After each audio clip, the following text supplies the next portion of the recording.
A todos, que o amor do Mestre Jesus, a sua paz, nos envolva hoje. Nós trazemos para nossas reflexões hoje o assunto sobre o perdão.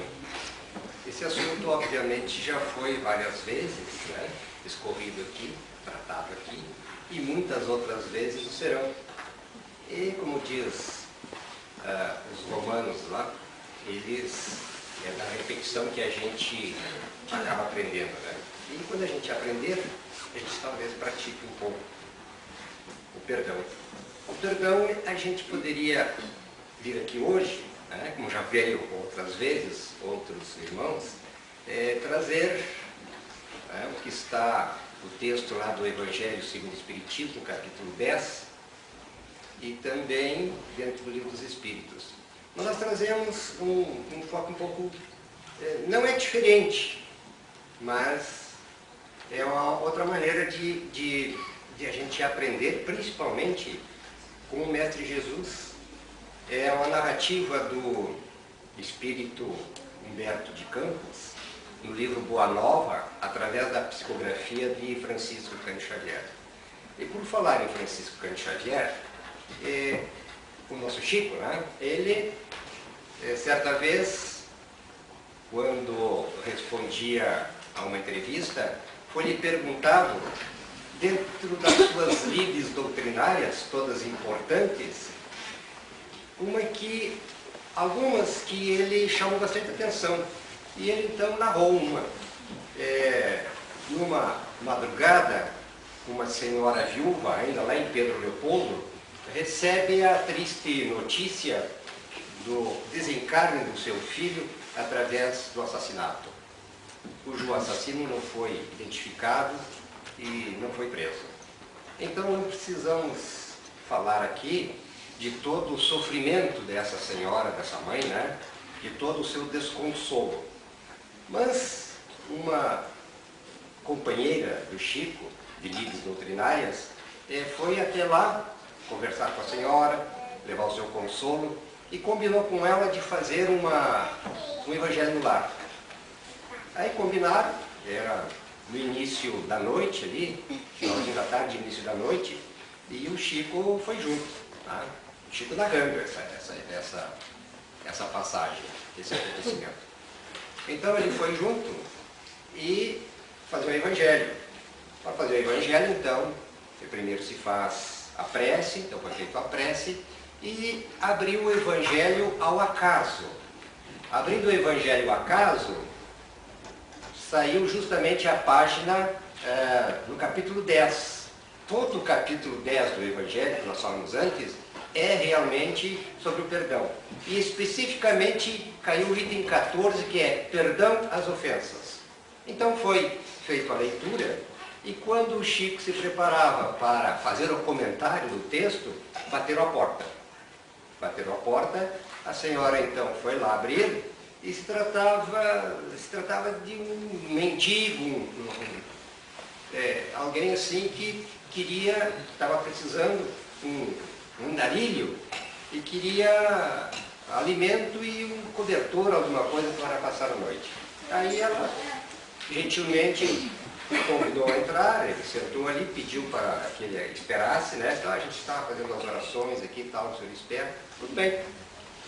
E aí começaram a fazer o comentário, o Chico começou a fazer o comentário do respectivo texto, que era perdão às ofensas. Onde outros participantes, que foram com o Chico, inclusive a senhora ali, também opinaram a respeito. Inclusive veio no tema o caso do assassinato do seu filho ali. E estavam ali fazendo aquele comentário quando ouviram um choro convulsivo que era do cidadão que estava ali. E a senhora foi ver o que aconteceu. Aí chegou, o que houve, meu filho? O que está acontecendo? Daí ele perguntou para ela, a senhora é que é a mãe do morto? Ela disse, sim, sou eu. Diz, então, por favor, a senhora me perdoe, porque sou eu o assassino do seu filho. Mas eu hoje mesmo vou me entregar. Hoje mesmo vou procurar a polícia e vou me entregar. E chorando de joelho, e a senhora, não, meu filho, não precisa me pedir perdão. Eu também tenho que pedir perdão porque muitas coisas eu já fiz errado há uns tempos atrás.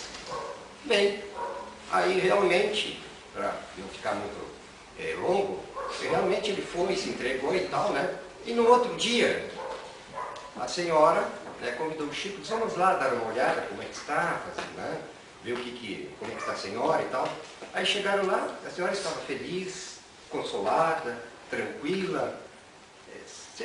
A gente conhece um pouco da história do Chico e provavelmente o Chico já sabia o que tinha acontecido, mas a senhora contou para ele que à noite ela havia sonhado com o seu filho e o seu filho veio ali e disse, mãe, eu fico muito feliz de a senhora tê-lo perdoado, porque fui eu que o trouxe aqui ontem à tardezinha à noite para que ele assistisse, tá, aquele Evangelho no Lar, justamente aquele texto.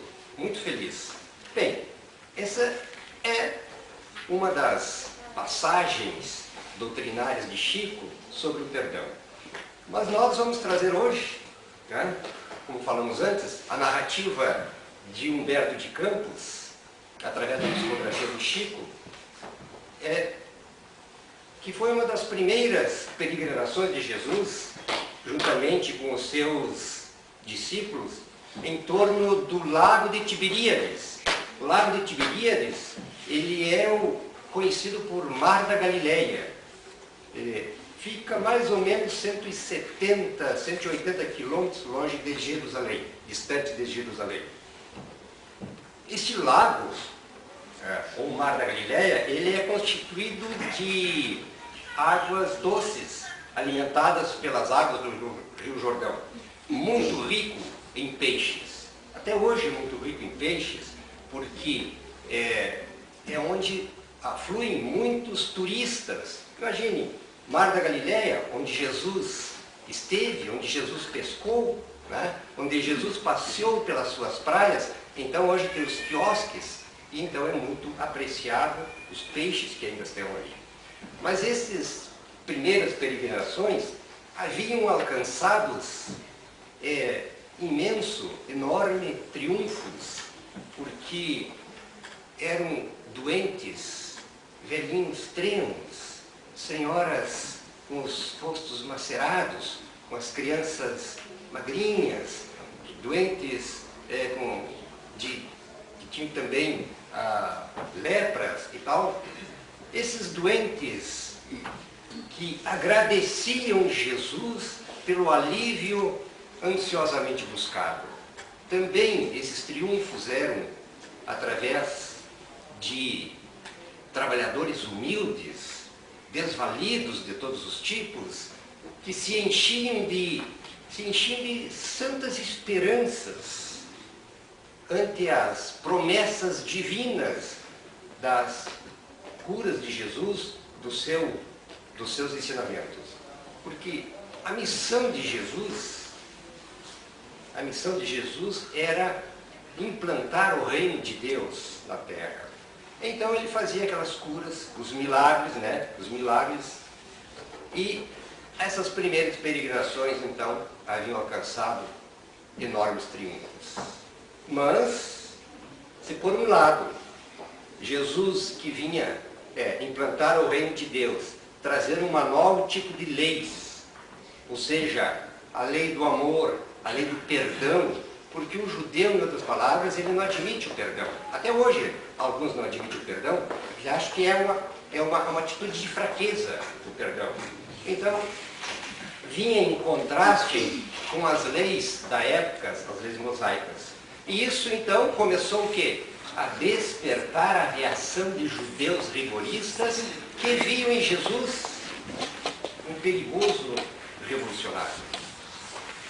O amor que Jesus pregava, o amor que o mestre Nazareno pregava, ele vinha realmente quebrar alguns conceitos antigos da lei judaica. E os senhores da terra, eles começaram a observar cuidadosamente a conversa de seus escravos, que esses escravos, entre eles trocavam, sim, muita felicidade. Eles trocavam imenso júbilo, felizes que estavam, proveniente justamente das esperanças num novo reino que eles nem chegavam a compreender direito. Então, outros judeus ainda, tá, bem mais rigoristas e egoístas, eles pretendiam ver na figura de Jesus um conspirador vulgar que queria atiçar o povo, queria despertar a ira do povo contra a política dominante de Herodes da época. Outros judeus ainda também pretendiam ver na figura de Jesus um feiticeiro incomum que era preciso evitar. Que eles achavam que Jesus era um feiticeiro, era um mágico para curar pessoas que estavam, né, com aquelas doenças todas da época, era a lepra, né, que tinha um aspecto da pele que ia perdendo, assim, pustulenta e tal, pesadas, feridas pesadas. Então eles achavam que era um feiticeiro incomum e que era preciso evitar. Bem, então nós temos esse quadro montado, meus irmãos. Os judeus rigoristas, arraigados àquela lei judaica, porque essa lei judaica é 400 anos antes de Cristo, a primeira revelação, Moisés. Tá?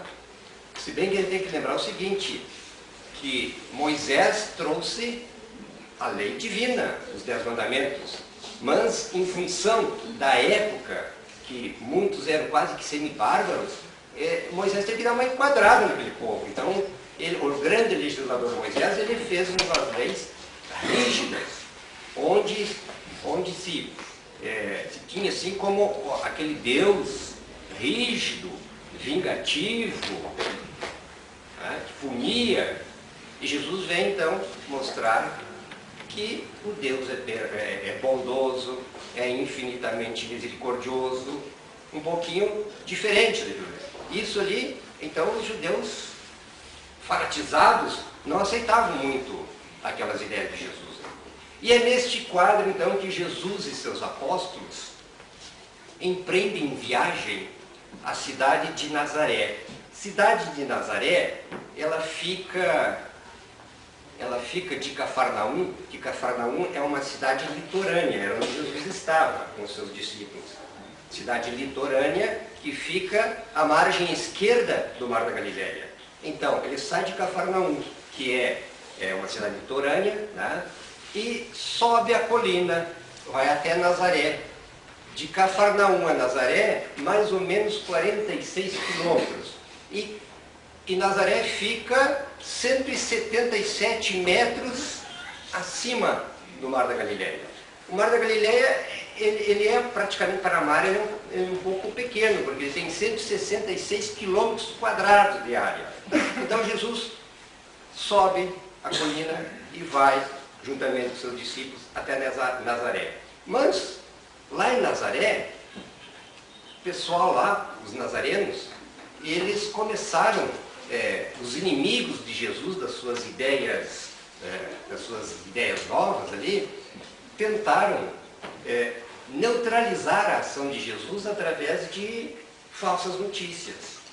E também desmoralizaram através de informações mal alinhavadas de alguns nazarenos.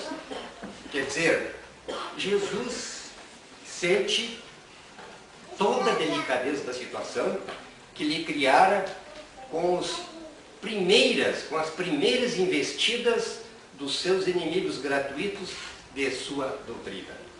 Mas Jesus, tranquilo, calmo, sereno, ele no momento adequado, ele passava a sua palavra construtiva. Bem tranquilo. Embora os deboches, os insultos dos judeus, ele tranquilamente passava a sua palavra ali, tá? E o mesmo, porque ele aproveitava todas as oportunidades para as melhores deduções, para as melhores conclusões, para as melhores ilações na esfera do ensinamento. Mas os seus discípulos, não aconteceu isso com os seus discípulos. Eu vou explicar depois o porquê que os discípulos ficaram até certo revoltados. Porque os discípulos, eles entraram num bate-boca com os judeus ali, né?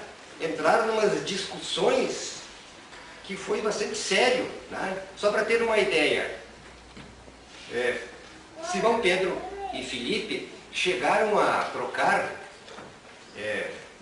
palavras muito ríspidas com alguns senhores da região, porque chamavam Jesus de tudo que um pouco ali, uns impropérios, e chamavam Jesus de assecla, de príncipes desconhecidos, de revolucionário, de inimigo de Moisés, gargalhadas irônicas, deboches. Isso aí despertava nos discípulos, no seu ânimo, propósitos impulsivos de defesas apaixonadas. E eles entraram naquele bate-boca. Os reflexos negativos, tamanha foram as discussões que eles travaram lá, que os reflexos negativos se fizeram sentir principalmente sobre toda a comunidade dos discípulos. Que até chegou um ponto que até os próprios discípulos eles já não estavam se entendendo direito. Enquanto Simão Pedro e André advogavam as edificações do Mestre com palavras incisivas e sinceras, Tiago aborrecia-se. Tiago ficava aborrecido com a própria análise dos companheiros. Levi era um dos discípulos, era o discípulo mais escolarizado, mais culto de todos os discípulos apóstolos. Levi era um cobrador de impostos, então ele morava numa casa legal, bonita. Naquela época lá o funcionário público ganhava bem, né? Então ele tinha uma casa bonita, legal, estava ali, né? Mas ele era um discípulo ali, bem escolarizado, mas ele protestava porque ele queria instituir debates públicos, de modo a ficar evidenciado a superioridade dos ensinos de Jesus ante os velhos textos das leis mosaicas. Então a coisa estava quase explodindo ali. Jesus deixava acontecer algumas coisas assim, porque a gente vai ver ali, porque ele é o nosso mestre, porque ele é o nosso divino mestre, porque ele é o mestre dos mestres, porque é nosso guia e modelo, porque ele aproveitava as situações para ministrar os seus ensinamentos para os discípulos, e os discípulos, obviamente, os evangelistas escreveram seus evangelhos e chegam esse ensinamento até nós. Então Jesus, obviamente, ele sentiu que aquilo estava um caldeirão, próximo a explodir.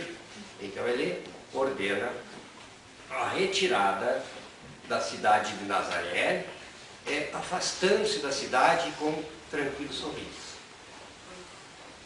Bem, eles saem da cidade de Nazaré e retornam a Cafarnaum. Descem a montanha e vão lá para Cafarnaum, no Mar da Galileia, que é uma cidade litorânea, situada à margem esquerda desse mar. Mas mesmo assim, meus irmãos, retornando a Cafarnaum, os discípulos continuavam a discutir. Veja que quando Jesus ele não dava bola para as deboches e tal, ele já estava ensinando, mas os discípulos não se perceberam, ele já estava ensinando o sublime sentimento do perdão. Então, eles voltam e os discípulos continuam a discutir entre eles, porque a maioria deles, os discípulos, porque eles estranhavam, sabe por quê? Eles estranhavam de Jesus não reagir contra todas aquelas elucidações nocivas a seu respeito. Alguns estavam decepcionados, outros até meio revoltados. Por que eles estavam assim? Porque eles conheciam o poder de Jesus. Ele viu cegos voltarem a ver. Ele viu pessoas paralíticas voltarem a andar, peles maceradas que voltaram a ficar, a saúde foi reconstituída. Então eles sabiam do poder de Jesus. Olha, aquelas discussões lá, Jesus não tinha de letra. Jesus não. Tranquilo. Ofendiam, insultavam. No momento certo ele passava a palavra amiga. Né? Então eles estavam, alguns até decepcionados com Jesus. E daí foram falar com Jesus. Passados alguns dias, se avistaram com Jesus. Mais propriamente, Pedro e Filipe. Filipe até era um dos mais revoltados, assim, mais decepcionados com Jesus. Então eles procuraram Jesus, ainda em relação às situações ocorrentes naquela viagem, estavam ansiosos pela palavra esclarecedora de Jesus. Então eles avistaram com Jesus e vai começar então agora um diálogo entre eles, mas nós vamos ver então os ensinamentos que Jesus. Nós vamos ver as perguntas que eles fazem, porque os apóstolos, embora também eram judeus e sob a lei mosaica, eles eram um pouco assim, digamos, rudes. Então Jesus teria que lapidá-los. Mas eles vieram no seu planejamento reencarnatório destinado a ser os apóstolos. Tá? Então, eles até, algumas perguntas aqui, a gente vai ver que dá uma extensão enorme aquela pergunta ali, eles são até intuídos. Tá?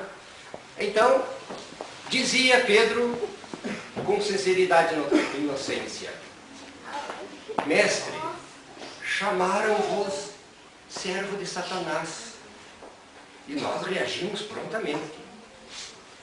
Dizia Filipe, convicto de haver prestado excelente serviço ao Mestre bem-amado: Senhor, observávamos que por vós mesmos nunca oporíeis a contradita. Por isso, reagimos com toda a força de nossas expressões.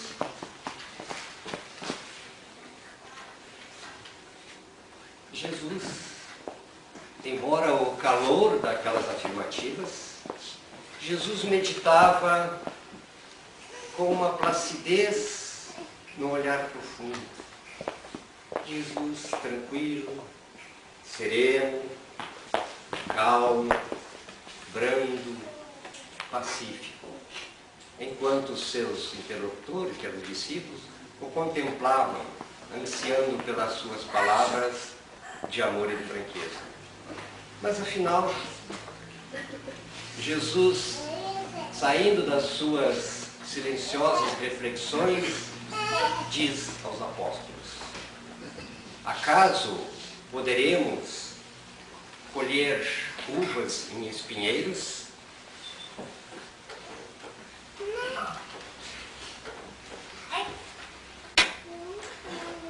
De modo algum me empenharia em Nazaré em uma contradita inútil aos meus opositores.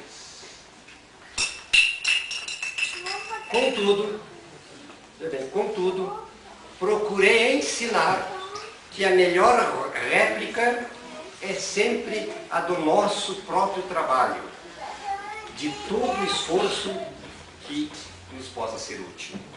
Nesse particular, não deixei de operar na minha esfera de ação, de modo a produzir resultados a nossa excursão a Nazaré, tornando-a proveitosa, utilizando as palavras corretas no momento oportuno.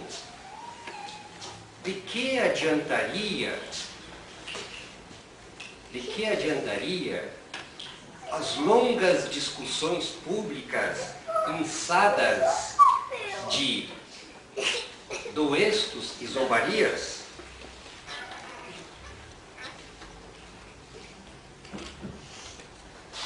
Ao final de todas elas, dessas discussões de Jesus, nós teríamos apenas menores probabilidades para o triunfo glorioso do amor.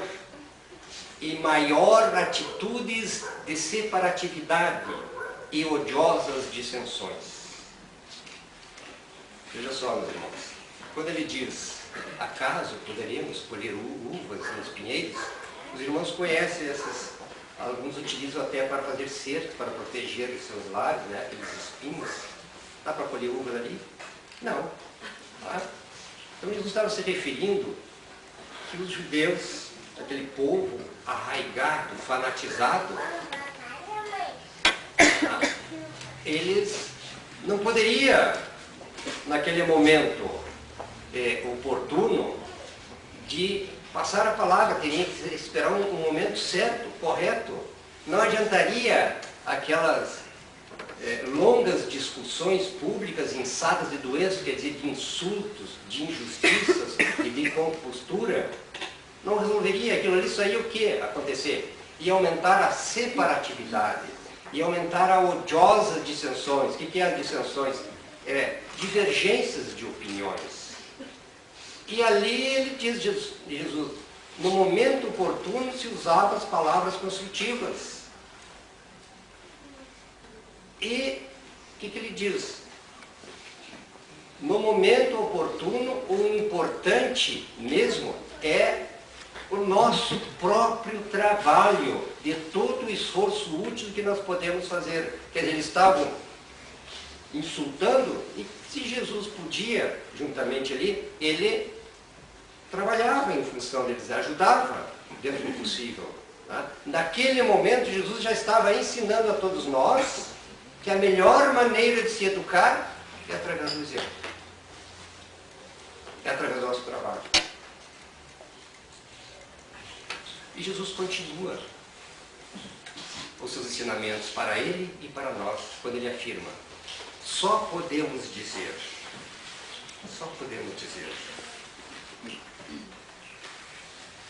tudo o que podemos dizer é aquilo que o coração pode testificar através de atos sinceros, porque de outra forma as nossas afirmativas serão simples ruídos sonoros saídos de uma caixa vazia. Então,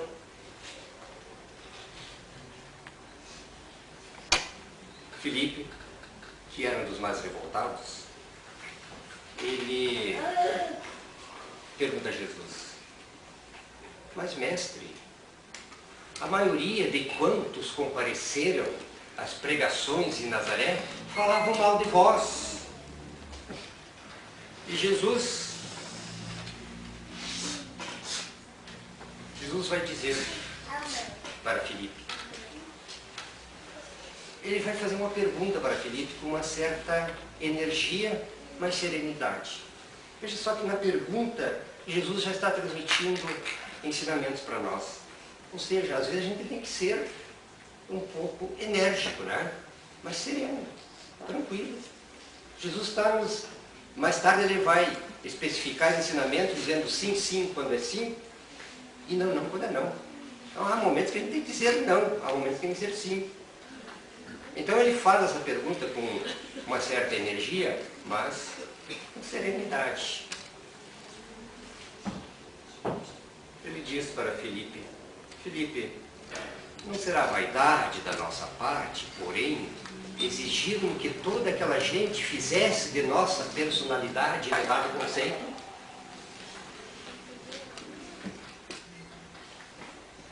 Nas ilusões que as criaturas da terra, continua Jesus a dizer, nas ilusões que as criaturas da terra inventaram para a sua própria vida, nem sempre constitui bom atestado de nossa conduta o falarem todos bem de nós. Agradar a todos, Filipe, é marchar pelo caminho largo, onde estão as mentiras da convenção. Isso que ensinamentos, né, Bruno? Quando a gente quer agradar a todos, às vezes a gente está com vontade de não chegar para lá para alguém, né? A gente tem que estar ali, né, passando a mão por cima, né? A gente se usa às vezes da mesquinhez, está mentindo, está dissimulando. Então agradar a todos é marchar pelo caminho largo, onde estão as mentiras da convenção. Jesus estava ensinando que normalmente a unanimidade às vezes não é muito correto. O pessoal diz aí, unanimidade às vezes é burra, né? Tem que haver as diferenças, as contradições, e assim cresce, assim que é o progresso. Né? E Jesus continua dizendo, ele vai explicar ali para Filipe e também para Pedro qual era a missão deles. Ele vai dizer, Filipe, servir a Deus é uma tarefa que deve estar acima de tudo. E é natural, Filipe, que por vezes desagrademos os mesquinhos interesses humanos. E ele pergunta, Filipe, por acaso tu soubeste de alguém, um emissário de Deus, que fosse bem interpretado, bem aceito no seu tempo? Todos os portadores da verdade do céu foram incompreendidos dos seus contemporâneos. Aí, Pedro, aqui as explicações assim, eles estavam maravilhados com as explicações de Jesus. Mas mesmo assim, ele volta a perguntar ao mestre, mestre, nos acontecimentos mais fortes da vida, então não deveremos usar as palavras enérgicas e justas? E Jesus diz para ele, Pedro, em todas as circunstâncias, convém naturalmente se diga somente o necessário, e é imprescindível que não se perca tempo. Quer dizer, não adianta, não vai tirar uva de espinheiros. Diz o necessário e vai. Não perde tempo. Filipe, deixando transparecer que as explicações ainda não o satisfaziam plenamente, diz a Jesus, Senhor, vossos esclarecimentos são indiscutíveis. Entretanto, preciso acrescentar que alguns dos companheiros se revelaram insuportáveis na nossa viagem a Nazaré. Uns me acusaram de desordeiro, outros de bagunceiro, outros de brigão, outros me acusaram de mal entendedor de vossos ensinamentos. Se os próprios membros do colégio apresentam essas falhas, qual vai ser o futuro do Evangelho?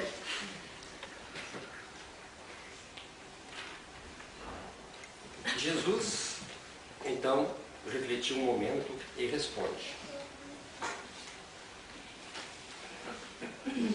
Ele responde, olha, Filipe, essas são perguntas que cada discípulo deve fazer a si mesmo. No entanto, em respeito a toda a comunidade dos apóstolos, pelo que me compete esclarecer, cumpre-me perguntar-te se já edificaste o reino de Deus no íntimo do teu espírito? Quem já edificou o reino de Deus no íntimo do seu espírito aqui? Eu não. Eu, Beto Batista, ainda falta muito. Ainda tem um longo caminho para edificar o reino de Deus no íntimo do meu espírito. E o apóstolo, hesitante, um pouco assim, ele responde, é verdade que ainda não, mestre? E Jesus diz para ele, de dentro dessa realidade, Filipe, podes notar que se todos os apóstolos tivessem edificado o reino de Deus no íntimo do seu espírito, tornaria irrepreensível pela adesão de um novo amigo que não houvesse ainda conquistado a edificação plena. Quer dizer, os apóstolos, eles eram homens falhos, eram falíveis, e eles teriam que aprender com o tempo. À medida que eles fossem espalhando a doutrina de Jesus, eles iam se corrigindo. Como todas as pessoas que trabalham e que veem as casas espíritas, as casas religiosas, as casas cristãs, vão se melhorando com o tempo.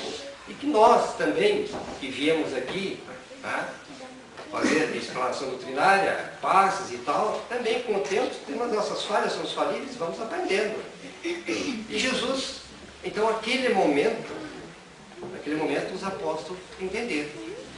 Caiu a ficha. Não, realmente, se todos fossem perfeitos, como é que novos adeptos iriam entrar sem identificação, sem estar edificado, sem estar conquistado a edificação plena? E Jesus ainda continua. O importante é você entender, e todos entenderem, que os labores da vida, muitos vão se revelar insuportáveis, mas em algumas circunstâncias você também será considerado assim. Então, não se deve perder de vista, o importante é não se perder de vista que é o nosso próprio trabalho e o perdão, saber perdoar com espontaneidade e sinceridade de coração. Temos que perdoar os nossos adversários. Temos que trabalhar pelo bem de nossos inimigos. Temos que auxiliar os que zombam da nossa fé. Então, pela primeira vez, Jesus especificamente fala sobre o perdão. Porque Filipe diz assim, na nossa viagem a Nazaré, na subida da colina, é a nossa vida. Nós estamos subindo, nós estamos em ascensão, e nós vamos encontrar pessoas insuportáveis que vão nos acusar disso, daquilo, daquele outro, e que nós também seremos insuportáveis, às vezes sendo considerados assim, e que nós temos que perdoá-los. Jesus, especificamente, pela primeira vez, fala em perdão. E como fala em perdão, Pedro pergunta a Jesus: Mestre, entretanto, para perdoar, não devemos aguardar que o inimigo se arrependa? E que fazer na hipótese de um malfeitor assumir atitudes de ovelhas, melhor, assumir atitudes de lobos em pele de ovelhas? Aí Jesus diz assim: Pedro, o perdão não exclui a necessidade da vigilância, assim como o amor não dispensa a verdade. A paz é um patrimônio que todo coração tem o dever de defender para bem trabalhar no serviço divino que lhe foi confiado. Essa passagem aqui, Joana de Ângeles explica para nós assim, o seguinte: que perdoar não significa a gente ter que estar vigilante. Jesus mais tarde também vai dizer assim: sede manso como a pomba e astuto como a serpente. Quer dizer, fica vigilante. Joana de Ângeles nos diz o seguinte: para nós não esquecer a situação em que nós fomos ofendidos, em que foi praticado mal, para não dar chance de a gente ser agredido de novo, ser ofendido, de nos fazerem mal novamente. Não esquecer a situação, porque Jesus vai dizer para esquecer os males recebidos. Os males recebidos.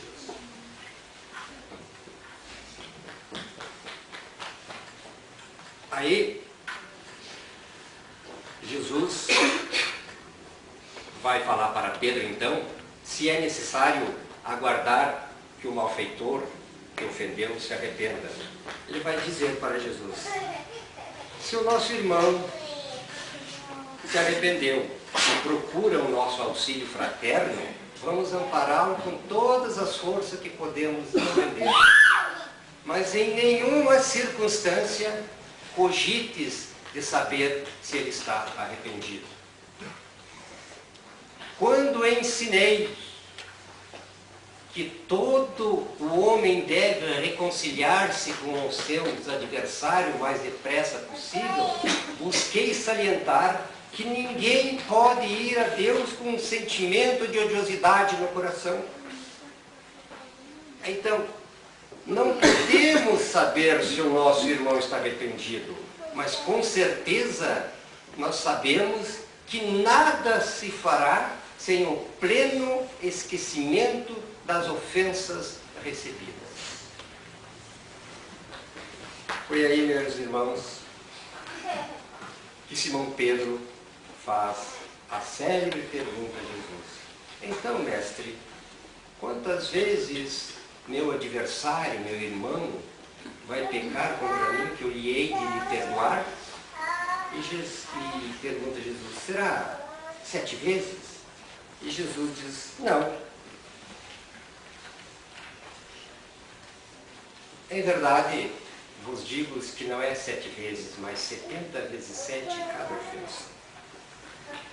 Daquele momento em diante, meus irmãos, Jesus sentiu a necessidade de intensificar mais os ensinos a respeito do sublime sentimento do perdão, aproveitando todas as menores oportunidades que fossem para ensinar esse sublime sentimento. E Jesus, acusado de feiticeiro, acusado de servo de Satanás, de conspirador, demonstrou em todas as ocasiões o máximo de boa vontade com todos os espíritos mais rasteiros do seu tempo. No instante oportuno, sempre trabalhando, sem desprezar a boa palavra, sempre pela vitória do amor, com o mais alto idealismo construtivo. E no dia inesquecível da crucificação, no dia inesquecível do Calvário, em frente a seus furiosos algozes, em frente aos seus verdugos, cruéis inimigos, Jesus, revelando aos homens ser indispensável a imediata conciliação entre o espírito e a harmonia da vida, foram estas suas últimas palavras: Pai, perdoa-lhes, eles não sabem o que fazem. Bem, essa, meus irmãos, é a narrativa, está no capítulo 10 do livro Boa Nova, do espírito Humberto de Campos, psicografado pelo Chico. É evidente que perdoar como Jesus perdoou, amar como Jesus amou, nós estamos ainda um pouco distantes. Nós estamos no caminho. Nós estamos no bom caminho. Estamos aqui numa noite fria, vindo aqui, aprender um pouquinho mais, fazer essas reflexões a respeito desse sublime sentimento de perdão. Então, fica aqui essas palavras, essa narrativa, para a gente parar e pensar um pouco. Que o Mestre Jesus continue com todos nós, hoje e sempre. Agradeço a tudo e a todos. Meu muito obrigado.